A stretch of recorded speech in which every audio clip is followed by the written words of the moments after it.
Time లేదని ఉన్న ఆహారాన్నే వేడి చేసి తింటున్నారా? జాగ్రత్త! చాలా మందికి ఆహారాన్ని వేడి చేసుకుని తినే అలవాటు ఉంటుంది.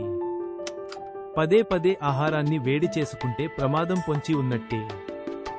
ఆహారాన్ని వేడి చేసి తినడం వల్ల క్యాన్సర్ వచ్చే ప్రమాదం ఉందని వైద్యులు చెబుతున్నారు.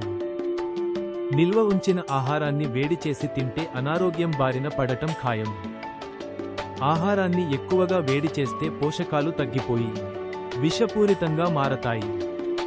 అన్నాన్ని తరచూ వేడి చేస్తే బ్యాక్టీరియా వృద్ధి చెందుతుంది. ఫుడ్ పాయిజన్ అయ్యే అవకాశం ఉంటుంది. 70 డిగ్రీల సెల్సియస్లో ఆహారాన్ని వేడి చేసుకోవచ్చు. అది కూడా ఒక్కసారి మాత్రమే.